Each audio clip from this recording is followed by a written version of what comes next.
Imagine a train powering relentlessly down the tracks with no thought of hesitation or rest or ending in sight.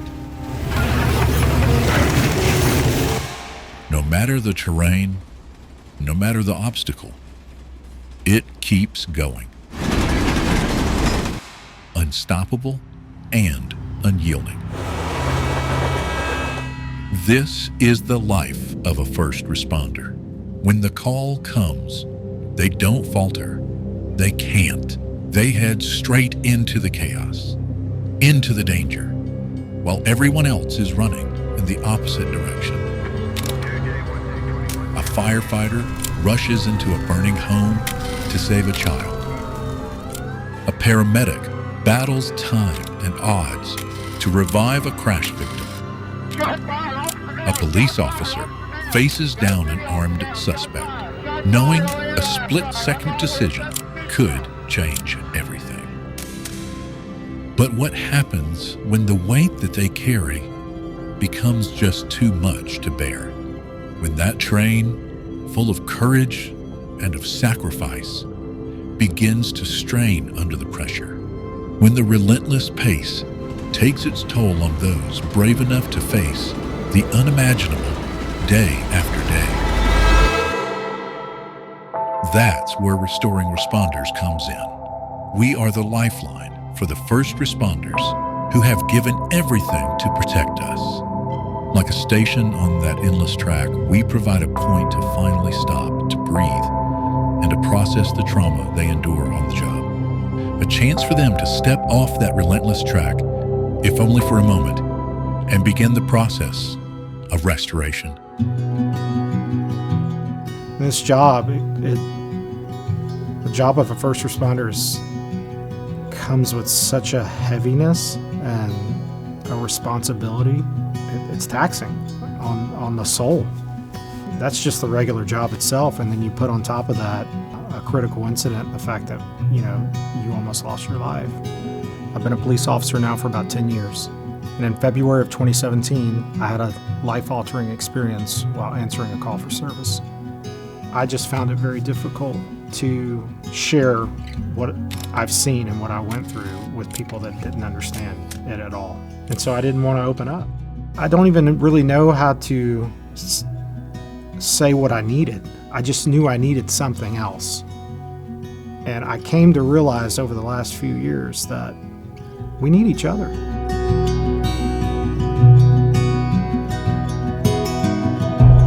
So I knew personally, just through my experience, okay, what is it? How do I take what happened to me, and how do I transition that into helping somebody else? And I really felt like, okay, this is what I need to do.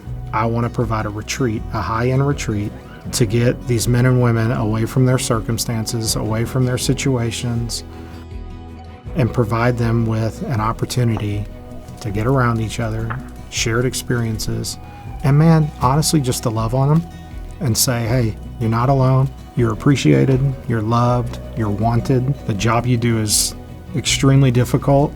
I want them just to have a good time. I want them to be able to just say, wow, really? For me? Like, yeah, man, for you.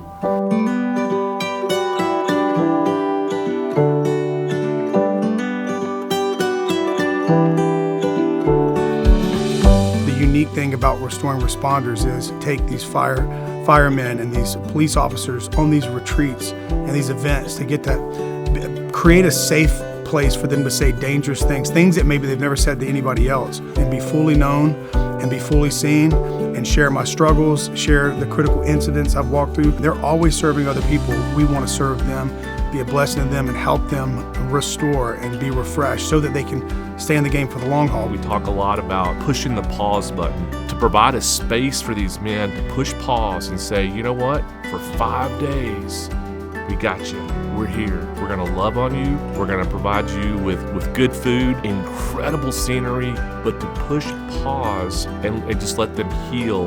We don't get to do that. First responders don't get to pause very often. The job just continues, crime just doesn't stop. And so you feel constantly responsible all the time for everybody.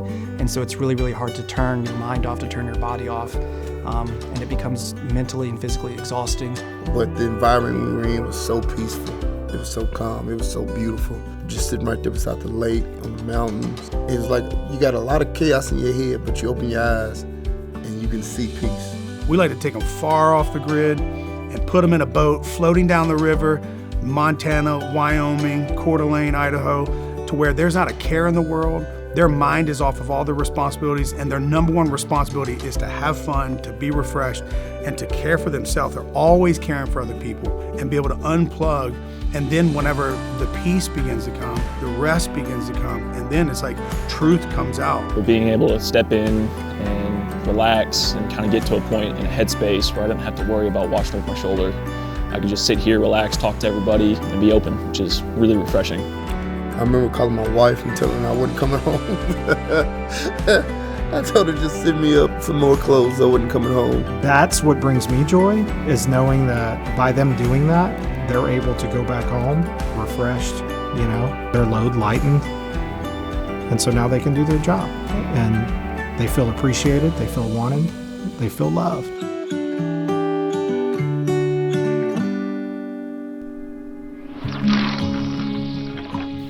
I've heard so many people just talk about, like, I can breathe. I can just, I'm sleeping. I feel validated. For these guys to come together, they have unique stories. But they also have a shared connection, which has been pretty powerful. And I did not expect it. I really didn't know what to expect going out there. But even my experience when I got back home, that meant so much to me as well. And this is what we say, in order for you to have transformation in your soul and in your life and in your marriage and with your family, then the problem is that whatever you don't transform, you're going to transmit. In other words, like if you don't find that transformation, then the resentment, the bitterness, the anger, all that, the rage, all that stuff, you'll store it on the inside of you. It will be transmitted not just in your work environments, it'll be transmitted in your marriage. It'll be transmitted with your kids. And so what we're fostering is a safe place for them to share their truth and their story so that transformation can happen. And it's definitely something that we need because, I've got friends in other areas of the first responder field that gone through stuff that have almost taken their life, and it's the reality. You hear about the statistics all the time. We don't like to talk about that, and the importance of being able to get to these men and women before it gets to that point. A lot of us are thinking, well, that's not me. Yeah, it could be you. It really could be you. They need a place to be able to take those burdens that they're carrying and just be able to get them off of. And when you provide them with this environment to say, hey, this is where it happens.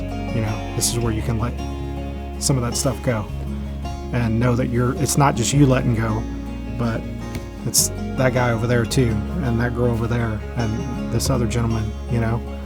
You're all laying these shared experiences and these heavy burdens, and you're just getting rid of them. I haven't had this release. I've had releases in other ways. I've talked to my wife, talked to friends, I've worked out. I've done interviews and talked to other officers that have been in similar situations, but I've never had that full connection with somebody that can say, I know exactly what you're going through, and I'm able to tell you this is what worked for me. And to see the power of what I call being at the table, which is where we have the conversation, the power of the table where men came to the table with their stories in that moment to see breakthrough, it was mind-blowing. What I experienced for 5 days is it's very difficult to describe. It was an amazing experience.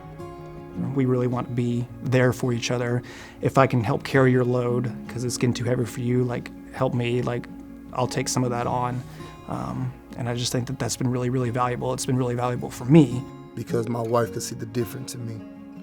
And she just sit there and watch me. She was like, it looked like everything had been lifted off your shoulders. And I said, you know what, I never thought about that, but I really felt light. Like I didn't have a heavy heart or feel like a big pressure in your chest sometimes.